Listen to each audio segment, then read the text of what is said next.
We got to talk about this. I did my intro and I need to talk about this.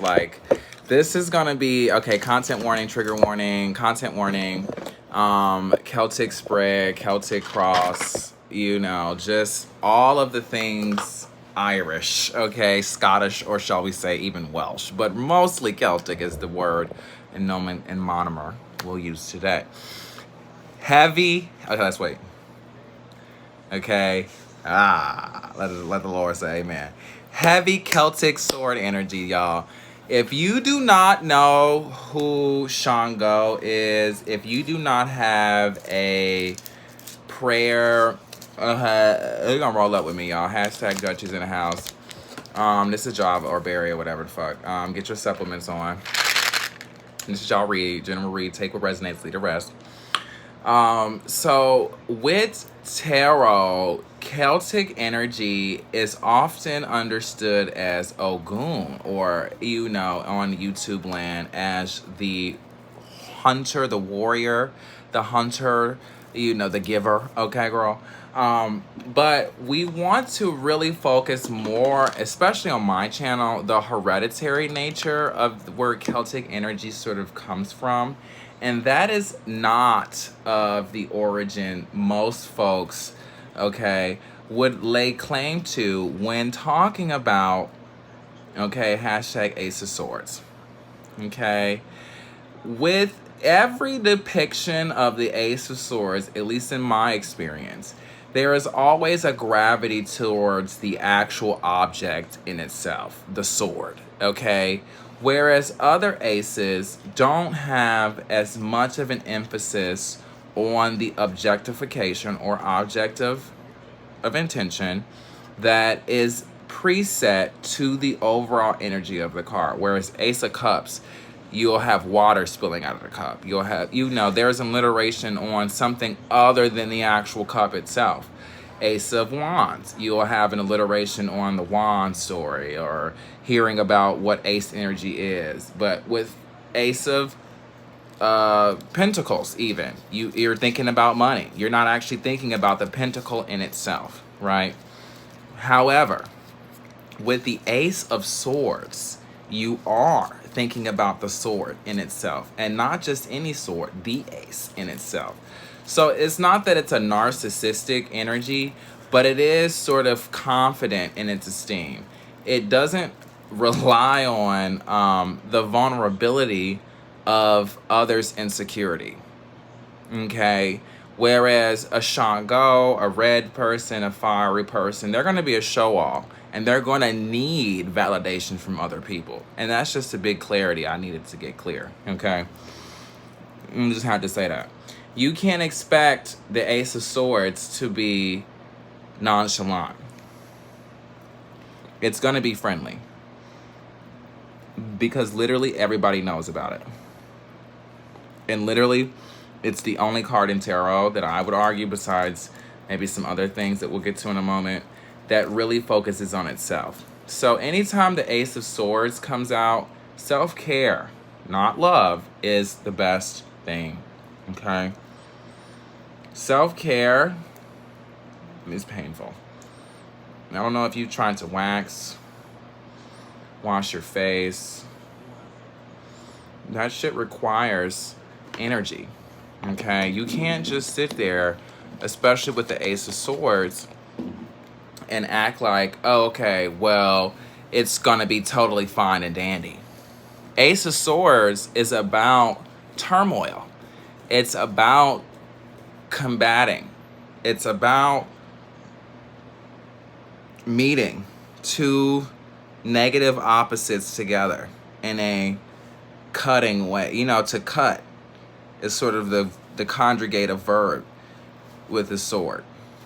So Ace of Swords, however, in its mundane nature, isn't really used to cut anything. And if at worst, you might get a Nine of Swords that will cut it. But you will never, ever, ever see an Ace of Swords being used. Why do we ask the Ace of Swords? Why don't we use the Ace of Swords? Well, that starts off with the Two of Swords. If you don't know what the Two of Swords is in tarot, we'll break down the Two of Swords as the most mundane card in tarot. Two of Swords energy deals with your own ability, two swords in each hand, to cut through your own strife in life, okay? It is like the same paradigm of recycling. Don't create trash you don't want to have to recycle, okay? Two of Swords, okay? Two of Swords teaches you that every time you cut with a sword, it actually cuts you. It leaves an implication on you. Anyone of the cloth of swords, anyone within the paradigm of sword energy, of air energy, knows what I'm talking about. Every piece of metal that cuts, it actually absorbs. So every time you use the sword, you're absorbing energy, okay? So that's going to come at a cost, especially for someone with a sword. So if you have the one sword that can cut through anything, why ever use it? You see what I'm saying? Because if you use it, then what happens? You'll absorb everything and you'll become what? Nothing. Okay? You have to understand the Ace of Swords, it's not necessarily for show or for display, because you can use it, but it's about why would you use it. It's more philosophical, if anything else. And that's why they call it an air sign, because it's about the need for using that type of energy. Where does that come from? And is there another type of energy that is less taxing to a Swords that can be used in its location or in its place? Okay. So anytime you get Swords energy, you want to try to simplify fractions. Okay. What is the common denominator? What is the one thing that with all of these things I can simplify down, or they can be broken down to by the same energy? If you don't know what a common denominator is, if you don't know your fractions all that well, this is the time to go back to them, look them over, and just try to figure that part of the math out, because Ace of Swords energy requires you to be brilliant to a default. You have to be so smart and on top of your shit, it can literally get you fucked up. You know what I mean? But it doesn't, because it's philosophical. Okay, whereas the Ace of Wands, no, that shit's gonna come down and blah blah blah blah, bing bing bing bing. So even though they try to model the same thing, but you can use a wand and it won't absorb the energy of whatever. You can use a wand on somebody and it not absorb the energy. But you cannot use a sword on someone and not absorb their energy. That has a different implication altogether. And so that's sort of the juxtaposition in tarot in its most natural, purest form. I don't like that word, but in its most natural, organic form. So wands just have an easier time because they don't have all of the philosophical debate that a sword. You have a sword. That bitch can kill somebody. That's a lot to deal with. A wand can kill somebody too, but bitch, it's gonna take somebody would really have to give you a lot of energy for you to want to use your wand and kill somebody. It happens all the time.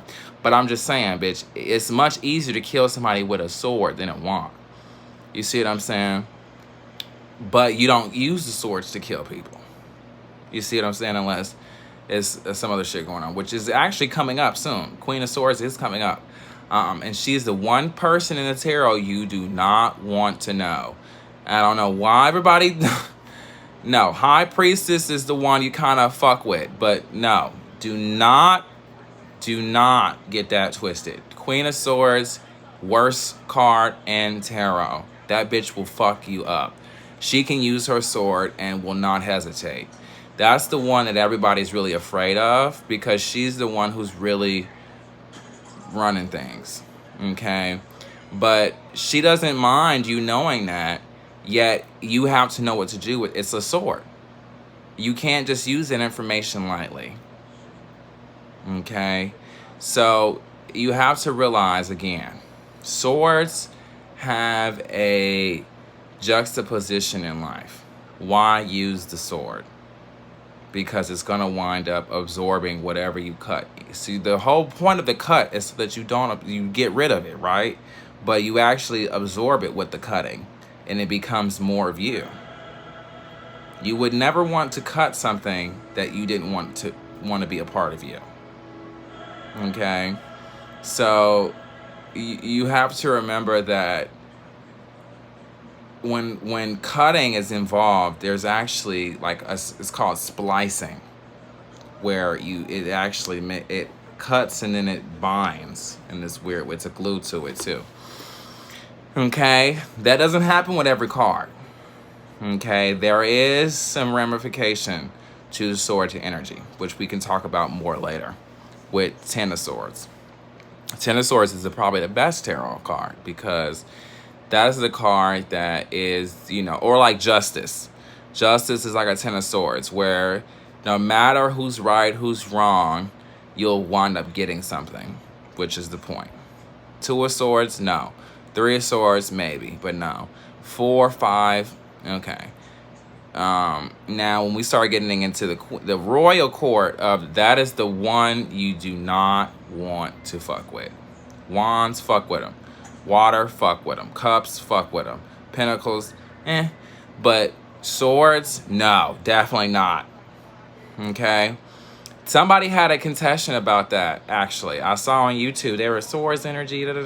No, do not fuck with the Queen of Swords. No. Somebody had nope, don't even. You do not want the answer to that question, trust me. Because the ace is the one that's the one that cuts through everything. Okay? So the Queen, there's only 2 things she cannot cut. And you are one of them. So imagine that pressure. Imagine that pressure. Okay? She cannot cut you. Queen, that's the one thing. There's 2 things she cannot cut. You and something else. I won't tell you the second one. She can't cut herself. She can't cut you, and she can't cut herself. Queen of Swords. So what does she cut? Everything damn else, and she does not hesitate. She does not hesitate. King can cut you, and the ace can cut itself. But it cannot, because I told you it absorbs everything. So, but the Queen, she cuts every damn thing down. Y'all should learn. We'll do a Queen's Tarot. Queen's Tarot will be the next video because that story, the Queen's Court and the jurisdiction of tarot, is one I think we're actually having.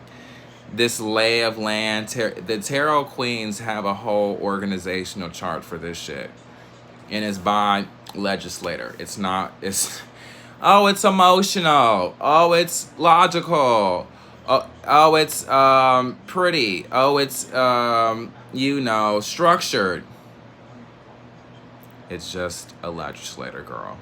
They sat there, wrote it down. This is what it is. This is what it's gonna be. And that's it. Men, people who aren't a part of that understanding, kings, they don't get that at all. They have no, and so that is the embellishment, as we call in life. That is the je ne sais quoi. The king's interpretation of his court, not the queen's. Okay? That is the beauty of the village, of the court, of the house the king's view. Really his perspective, not even view, I would even argue, because he likes his perspective being known. Regardless of how you see yourself, how the king sees you is how you fit in the court, which is debatable. So we'll talk about the king's role, but each king does not work with the other kings. They work independently of each other. That's why there's so much coloring going on, painting going on. Queens, they work in tandem, is the word you're looking for. All right? I'm going to go now and go do some stuff, but I need y'all to get that heavy sword energy down. I needed y'all to just kind of vibe out to, what that energy is, and I had to come on here and show y'all my face because it's Aquarius. It's Ace of Swords. And I'm going to come out as the Queen of Swords and just tell you that's my tarot. If you want to know what my tarot card is, it's the Queen of Swords. I'll let you know now. It is my card. Okay, it is my favorite card. I do work with the High Priestess as well, so I'll let you know that now. And Queen of Swords is known for working with the High Priestess. That's actually her role in the tarot.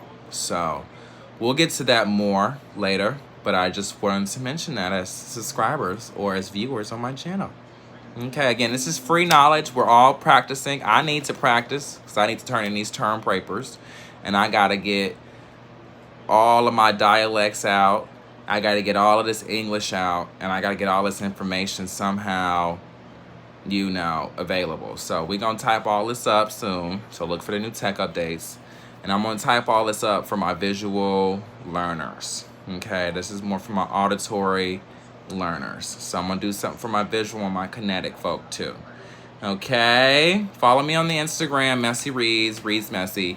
Y'all got it. Link in the bio. Bye.